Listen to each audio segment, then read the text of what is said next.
حضرت موسیٰ علیہ السلام کا زمانہ مبارکہ ہے۔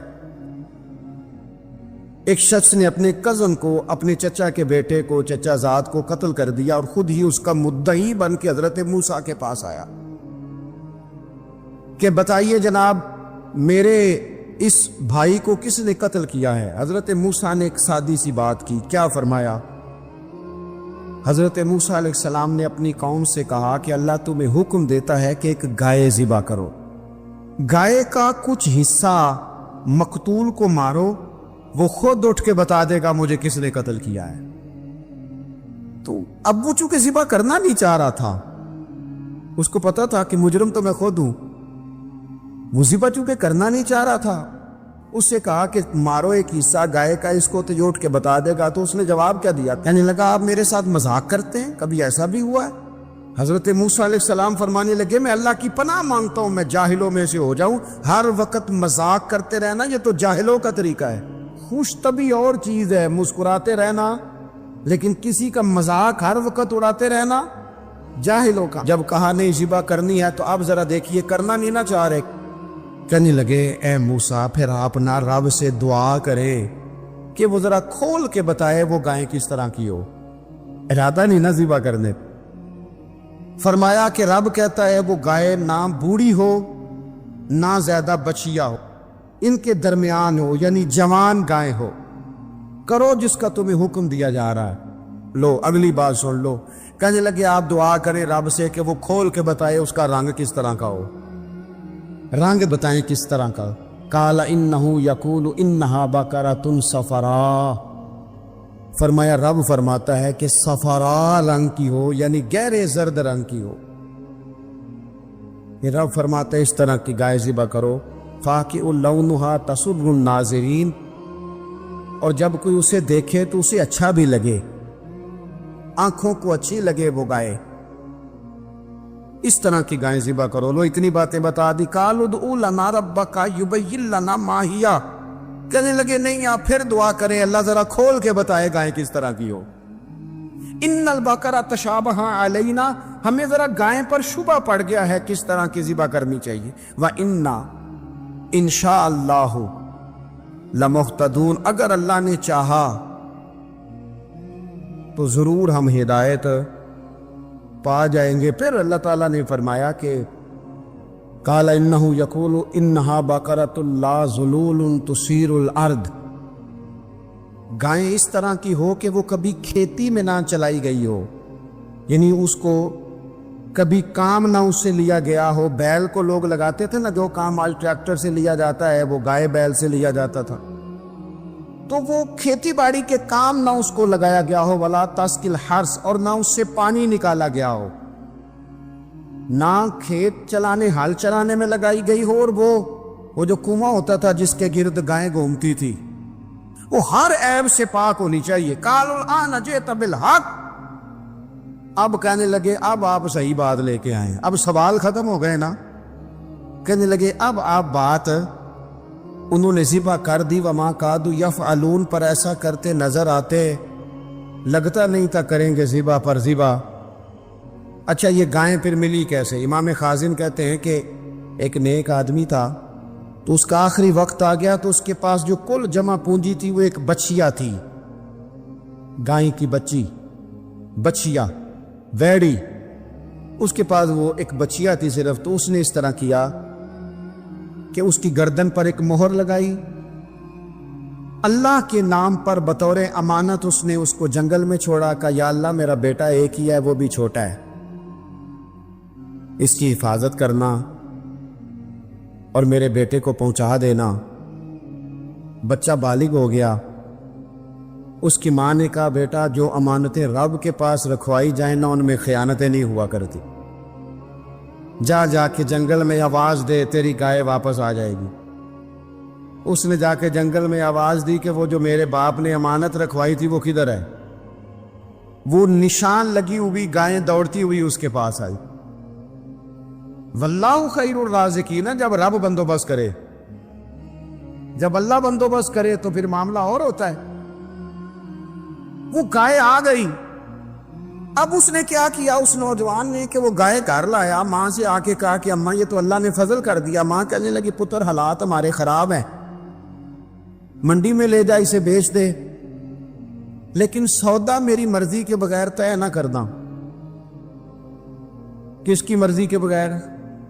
اماں کی مرضی۔ اور سنو یار، تھے کچھ لوگ جن کو لوگوں نے تانے بھی دیے کہ تم ماں کے پیچھے لگ گیا ہے، لوگوں نے بڑا کچھ کہا، پر جو ماں کی مرضی پہ لگے ناکام نہیں ہوتے زندگی میں۔ یہ دیکھو ماں کی مرضی پہ لگا۔ اس کی قیمت کتنی تھی گائے کی؟ بڑی مہنگی تھی، پر 3 دینار کی تھی۔ منڈی میں لے گیا، 3 دینار اس کی قیمت لگ گئی۔ تو ماں نے کہا تھا میری مرضی کے بغیر سودا نہ کرنا۔ اب بچے تو نہیں نا مانتے، اماں کو کیا پتا باہر بزنس کیا ہے، لین دین کیا ہے، پر ماں نے کہا تھا میری مرضی۔ بندہ دے رہا ہے اسے 3 دینار، اس نے کہا جی میں نے طے تب کرنا ہے، ڈن تب کرنا ہے، پہلے اماں سے پوچھنا ہے۔ گھر جا کے اماں سے پوچھا، اماں کہنے لگی دے دے۔ واپس آیا تو اس نے کہا کہ میں 6 دینار دیتا ہوں، پر میری شرط ہے ماں سے نہیں پوچھنا۔ اس نے کہا تو 12 بھی دے، ڈن تب بھی ہونا ہے جب اماں نے کہنا ہے۔ وہ جب اس طرح کی اس نے گفتگو کی، واپس اپنی والدہ کے پاس گئے، کہنے لگے اماں سمجھ نہیں آتی، 3 دینار کی گائیں بندہ 12 میں خریدنے کو تیار ہے، شرط لگاتا ہے کہ اماں سے نہیں پوچھنا۔ تو والدہ کہنے لگی پتر پہلے اس سے جا کے پوچھ کیا وہ ہے کون، یہ کوئی روحانی معاملہ ہے، کوئی غیبی مدد ہے، پوچھ۔ اس سے جا کے پوچھا تو وہ کہنے لگا میں تو فرشتہ ہوں اللہ کا، تو نے گائیں بیچنی نہیں، اس لیے کہ تیرا باپ بھی نیک ہے، تیری ماں بھی نیک ہے، رب تیرے رزق میں برکت پیدا فرمانا چاہتا ہے۔ جا کے کہا کہ تیرے ماں باپ نیک تھے، اسے نہ بیچنا گائے کو، تو کیا کریں؟ کہنے لگے بنی اسرائیل والے سوال کر کر کے خود مشکل میں آ گئے۔ اب وہ ایسی گائے جو جوان بھی ہو، یہاں تو ہر غریب آدمی اپنی گائیں یہاں لگا دیتا ہے، کھیتی باڑی میں یہاں لگا دیتا ہے، کنویں میں پانی نکالنے میں، تو یہاں تو ہر ایک کی گائیں، تو ایسی گائیں جس کا رنگ بھی اتنا پیارا ہو، زیادہ بوڑھی زیادہ بچی بھی نہ ہو، اور ابھی تک کھیت میں بھی نہ لگی ہو، وہ سوائے تیرے کہیں نہیں ہے۔ اس نے کہا چل پھر مہربانی کر بتا میں کتنے کو دوں گائیں، اگر وہ آ جائیں تو کتنے کو بیچنی ہے؟ اسے کہنا کوئی نہیں، ریٹ تو زیادہ کرنا ہی نہیں، ان سے کہنا گائے کے اندر سے گوشت نکال دے اور جتنا گوشت ہے اتنے پیسے بھر دے، اس کی کھلڑی بھر دے۔ اب وہ بنی اسرائیل والے ڈھونڈتے پہنچ گئے، کہا جناب گائیں 3 دینار کی یا 6 لے لو۔ اس نے کہا نہ بھائی، ذبح کروں گا، گوشت نکالوں گا، جتنا وزن گوشت کا اتنے پیسے بھرو گے کھال میں تو پھر گائے تمہیں ملے گی۔ اب مجبور تھے، کیا کرتے؟ ابن کثیر حدیث لائے ہیں، امام سیوطی نے در منصور میں بھی لکھی ہے، نبی پاک صلی اللہ علیہ وسلم نے فرمایا سنو جوانوں، اور اسے دل کی تختی پہ لکھو، نبی پاک علیہ السلام نے فرمایا اگر بنی اسرائیل والے زیادہ سوال نہ کرتے تو اتنی مشکل کا شکار نہ ہوتے۔ انہوں نے سوال اتنے کیے کہ چارہ نہیں ہے اب ان کے لیے، چارہ نہیں ہے اب ان کے لیے کہ یہ ادھر ادھر جا سکے، مجبوری بن گئی، یہی گائے خریدنی ہے، یہی لے جانی ہے۔ اب اتنا سارا مال جمع کر کے وہ گائے خریدی، ذبح کی، تو مقتول کو جب اس کا ایک حصہ مارا تو اس نے اٹھ کے کہہ دیا یہ جو مدعی بنا ہوا ہے نا، یہی تو میرا قاتل ہے، یہی تو میرا قاتل ہے، یہی تو ہے جس نے یہ سارا کام کیا۔ میں کہتا ہوں کہ زندگی میں سکون لینا ہے تو اپنی سوچ اس طرح کی بناؤ۔ میری سوچ اس طرح کی ہے کہ جس طرح کے ماں باپ اللہ نے مجھے دیے ہیں شاید کسی کو نہیں ملے، جس طرح کے استاد رب کریم نے مجھے دیے شفقت کرنے والے شاید کسی کو نہ ملے، جس طرح کے مرشد اللہ نے مجھے عطا فرمائے شاید کسی کو نہ ملے، جس طرح کے شاگرد اور جس طرح کے سالکین طریقت محبت کرنے والے دوست مرید احباب مجھے ملے کسی کو نہیں مل سکتے۔ آپ اپنی زندگی میں یہ مزاج پیدا کریں، یہ چیزیں شکر لاتی ہیں زندگی میں، یہ شکر لاتی ہیں۔ اللہ کی جتنی بھی نعمتیں ہیں، جتنی بھی نعمتیں، دیکھیں نا حضرت سعدی شیرازی کوئی جوتا اٹھا کے لے گیا تھا مسجد سے، تو جوتا اٹھانے والے تو اٹھا ہی لیتے ہیں، اور موبائل لے جانے والے بھی موبائل، لیکن موبائل لے کے جا سکتے ہیں، تعلقات نہیں لے کے جا سکتے۔ موبائل لے کے جا سکتے ہیں، آپ کی آواز چھین کے نہیں لے جا سکتے۔ وہ غلط فہمی کا شکار ہوتے ہیں کہ ایک چیز ہم نے لے لی، بھائی بہت ساری چیزیں آپ کی رسائی نہیں ہے، آپ جا ہی نہیں سکتے وہاں تک۔ بھائی حضرت سعدی شیرازی کا نا کوئی جوتا اٹھا کے لے گیا مسجد سے، تو آپ کا خادم کہنے لگا بڑا ہی بھائی کوئی نالائق آدمی ہے جو حضرت شیخ کا جوتا اٹھا کے لے گیا۔ تو حضرت ہنس پڑے، کہنے لگے جوتا ہی لے گیا ہے نا، کہیں پیر تو نہیں نہ لے کے گیا؟ پیر سلامت ہے تو اللہ تعالیٰ جوتا اور بھی عطا کرے گا۔ ہم نا یہ مزاج پیدا کر لیں تو زندگی میں شکر آ جائے، ٹھہراؤ آ جائے، سکون آ جائے۔ اللہ کی جتنی نعمتیں ہمارے پاس ہیں کبھی ایک ایک پہ غور کرو۔ صرف دانت میں درد ہو جائے تو سارا وجود تکلیف میں، صرف آنکھیں اگر تھوڑی اذیت میں آ جائے تو سارا وجود تکلیف میں، ایک بخار ہی چڑھ جاتا ہے نا۔ بچوں کو بھی بندہ قریب نہیں آنے دیتا، کوئی چیز اچھی نہیں لگتی۔ آپ کے پاس صحت ہے تو سب کچھ ہے، گھر، بچے، صحت، تندرستی، اور دنیا کی سب سے بڑی نعمت یہ ہے کہ رب صحت دے تو سجدے کی توفیق بھی دے، اللہ تعالیٰ شعور دے تو پھر مسجد آنے کا موقع بھی دے۔ یہ بہت بڑی مالک کی توفیق ہے میرے عزیز، یہ ساری نعمتیں ہیں۔ اور صحیح بخاری میں موجود ہے کہ رسول پاک علیہ السلام بھی اللہ کی نعمت ہے۔ لقد من اللہ علی المؤمنین اذ بعث فیہم رسولا، رب فرماتا ہے مومنوں میں نے تمہارے اوپر احسان کیا ہے، تمہیں اپنا رسول عطا فرمایا۔ میں نہیں کرتا کوئی تفسیر اس آیت کی، میں کسی مفسر کا قول آپ کے سامنے نہیں رکھتا۔ خدا را میری ملت کے جوانوں، یہ قرآن مجید کی آیت محکم ہے، کوئی متشابہات میں سے نہیں ہے، محکم ہے، واضح ہے۔ پورے میلاد شریف میں پورے حضور علیہ السلام کی محبت کے عنوان میں، نبی پاک کی سیرت کے عنوان میں، غلامی کے عنوان میں، تذکروں کے عنوان میں، حضور کی نعتوں کے عنوان میں، حضور کی سنت شریعت پر عمل کرنے کے عنوان، ایک بات صرف ایک، کہ کائنات کا پیدا کرنے والا رب کہتا ہے یہ رسول تم پر میرا احسان ہے۔ اللہ کہتا ہے یہ میرا احسان ہے، یہ میرا احسان ہے۔ دوستو اگر ہم تھوڑا سا دیکھو نا، میں نے زندگی میں وہ لوگ دیکھے ہیں جو نا نعمتوں کے چھن جانے سے خوف میں رہتے ہیں، آزمائش کا شکار رہتے ہیں، ڈرے ڈرے سہمے سہمے رہتے ہیں کہ یار بڑا فضل ہے خدا کا، کہیں کچھ چیز چھن نہ جائے۔ یعنی کسی بیمار کو دیکھ کے جب کوئی آدمی کانپتا ہے، لرزتا ہے اس کا وجود، تو مانا کیا ہوتا ہے کہیں میری صحت بھی نہ چلی جائے۔ جب کوئی دنیا سے رخصت ہوتا ہے تو لوگ زندگی کی نعمت کو سوچ کر خوف کھاتے، خدا نہ خواستہ کسی کا عزیز بچھڑ جائے تو لوگ اپنوں کو یاد کر کر کے روتے ہیں۔ نعمتوں کے بارے میں کچھ لوگ بڑے شدید حساس ہو جاتے، کہیں چلی نہ جائے، کہیں چلی نہ جائے۔ یہ جو صحابہ ہر وقت حضور کی ناراضگی سے ڈرتے تھے نا، ہر وقت حضور کی ناراضگی سے، ذرا سانس بھی اونچا نہیں لیتے تھے۔ یعنی اس بارگاہ میں وہ بیٹھتے تھے نا تو یوں بیٹھتے تھے سروں پہ پرندے بیٹھے، وہ گھنٹوں بیٹھے رہتے تھے دروازے پر کریم کے دروازے پر دستک نہیں دیتے تھے۔ وہ اس نعمت کے معاملے میں حساس تھے، ان کو پتا تھا کہ وہ دو عالم کی رحمت تھے، وہ جہاں چاہتے وہیں رہتے۔ یہ تو ان کی مہربانی ہے کہ یہ عالم پسند آیا، یہ تو مہربانی۔ دوستو ہم اگر حضور اتنی بڑی نعمت ہمارے لیے بن کے آئے، اگر ہمیں کبھی اس کا احساس نصیب ہو جائے نا، احساس، ابن القیم ایک جگہ پہ کہتے ہیں کہ اگر حضور نہ آتے تو لوگوں نے ایک دوسرے کا گوشت کاٹ کے کھانا تھا۔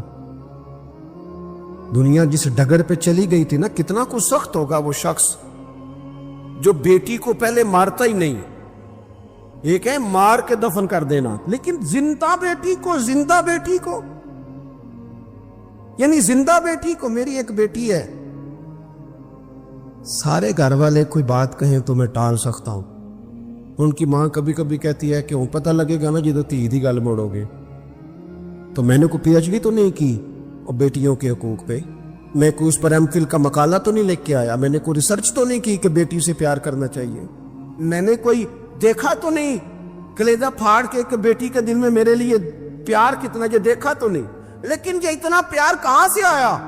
یہ جو بیٹی کے جانے کا، حالانکہ بیٹی نے جانا ہوتا ہے، یہ بیٹی کے جانے کا تصور کر کے لوگ رو پڑتے ہیں، یہ جو زندگی لگا دیتے ہیں کہ میری بیٹی خوشحال رہے، اس کے گھر میں رونق رہے، اس کی طرف سے ٹھنڈی ہوا آئے، تو یہ وہی لوگ ہیں، یہ وہی انسان ہے، یہ وہی زمین ہے جس زمین پر لوگ بیٹی کو مارتے بھی نہیں تھے، زندہ بچی پیدا ہونے والی گڑھا کھود کے اس میں رکھ کے مٹی ڈال دیتے تھے، زندہ بیٹیاں دفن کر دیتے تھے۔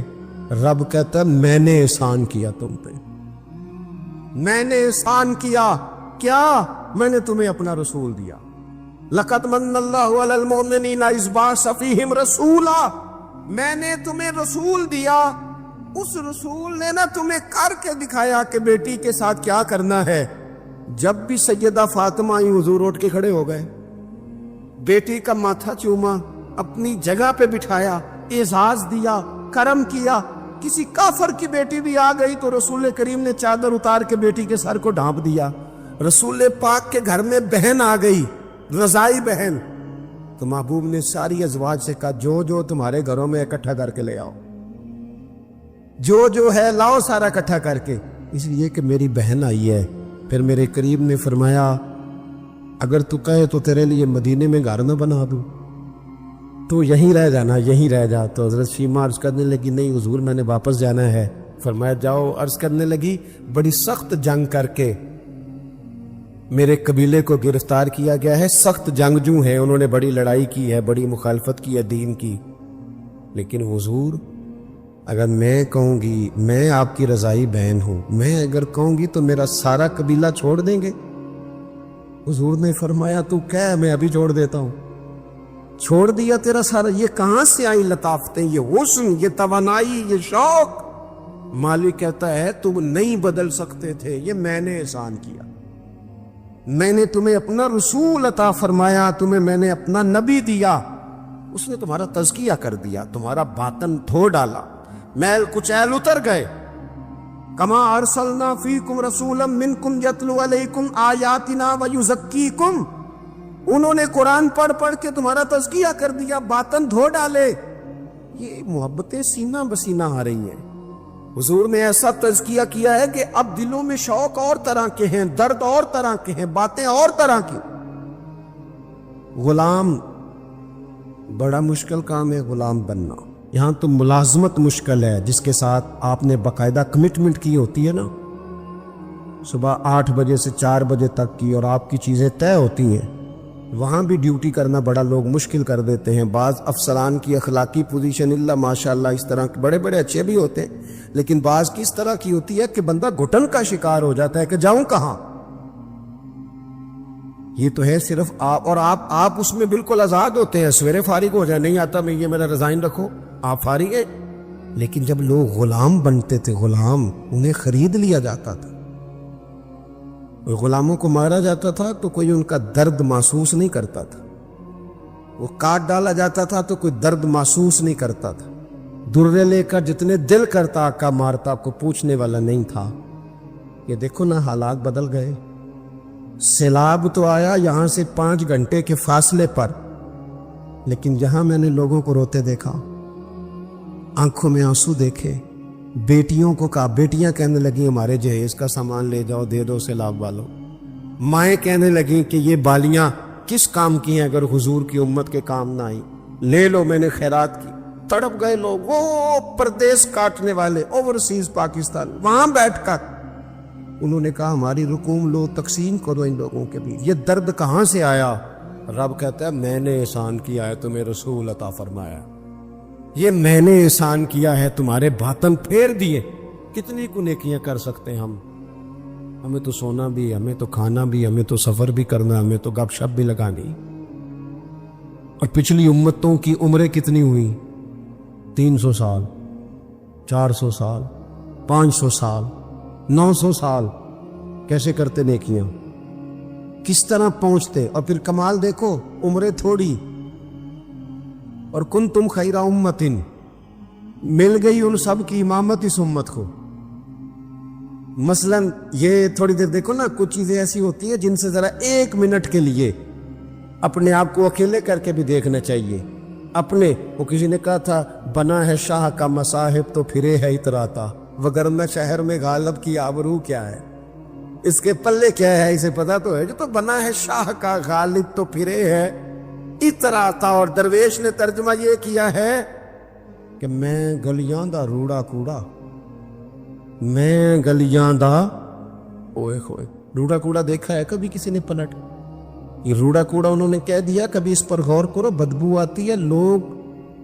لوگ کی نیا جوتا پہن کے بھی اس پر چلنا پسند نہیں کرتے. روڑا کوڑا جو ہوا, روڑا کوڑا جو ہوا. لیکن وہ انہوں نے اپنے آپ کو تشبیہ کس سے دی, کہنے لگے وہ میں تے گلیاں دا روڑا کوڑا, یہ تے مینو محل چڑھایا ہے سائیاں. یہ تو نظر کرم ہو گئی, مختصر سی میری کہانی ہے, یہ جو بھی ہے آپ کی مہربانی ہے. یہ تو کرم ہے حضور کا. ہم کتنی کو نیکیاں کر سکتے تھے بھلا, کتنی کو مشقت. اور ویسے بھی جس طرح کی ہماری طبیعت ہے, یعنی سارا سال جو لوگ آرام سکون سے نادرہ کے دفتر بھی 2 گھنٹے کھڑے رہتے ہیں, پاسپورٹ کے دفتر میں بھی 2 گھنٹے کھڑے رہ سکتے ہیں, جو امیگریشن کے لیے ایئرپورٹوں پہ بھی 1.5 گھنٹہ انتظار کر لیتے ہیں, وہ 1 گھنٹہ تراویحوں میں کھڑے نہیں ہوتے. وہ کہتے ہیں یہ مشکل کام ہے. سارے کام کرا لیں آپ, سارے کرا لیں, لیکن اگر آپ کسی سے کہیں نا یار آج مہربانی کرا میرے ساتھ ایک سپارہ پڑھ, یہ مشکل ہوتا ہے. اللہ ماشاء اللہ ہم نے کتنے کو نیکیاں کرنی تھی. رب کہتا ہے میں نے احسان کر دیا, تمہیں رسول دیے, میں نے تمہیں رسول دیے. تم نیکی کا سوچ لینا مخلص ہو کے. ہم سوچ بھی لیں تو ہمیں ثواب مل جاتا ہے, اور اگر کر لیں تو پھر 1 کرتے ہیں تو 10 کا اجر ملتا ہے. یعنی کچھ نیکیاں ایسی ہیں جو کی نہیں, صرف سوچی تھی, ارادہ کیا تھا, موقع نہیں ملا, صرف ارادہ کیا تھا. قیامت کے دن ان کا اجر ملے گا, ڈھیروں ثواب ملے گا, نامہ اعمال میں درج ہوں گی. کس کی وجہ سے؟ رب کہتا میں نے تمہارے اوپر احسان کیا, میں نے تمہیں رسول عطا فرمایا. میں نے کچھ حدیثیں ایسی ہیں جو اگر کبھی ہمیں سمجھ میں آ جائے نا تو کم از کم اتنا ضرور ہو کہ زمین کے اوپر قدم رکھنے شروع کر دیں ہم لوگ کہ یار یہ اعزاز ہمارا ہی ہے, یہ شان ہماری ہے.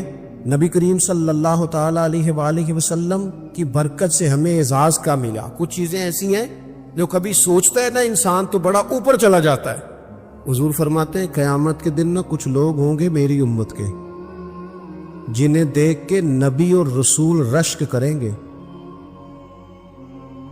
ان کے چہرے نور سے روشن ہوں گے, وہ نور کے ممبروں پہ بٹھائے جائیں گے. لوگ پوچھیں گے یہ کون ہے, تو انہیں کہا جائے گا یہ رسول کریم کی امت کے لوگ ہیں. اور پھر حضور نے ساتھ آیت پڑھی, آیت الا ان اولیاء اللہ لا خوف علیہم ولا هم یحزنون. باعث فخر لوگ ہیں یہ, باعث فخر. تو عبادتیں تو پہلے امتوں کے ولیوں کی زیادہ ہیں, رشک ان پر کیوں ہو رہا ہے؟ وہ اس لیے کہ رب کہتا ہے میں نے احسان کیا ہے تمہیں رسول عطا فرمایا, میں نے احسان کیا ہے تمہیں رسول. اب مجھے بتائیں, ہر نعمت کا شکر ادا کرنا ہے, اور یہ جو نعمت اللہ نے ہمیں دی ہے نبی پاک کا غلام بنایا,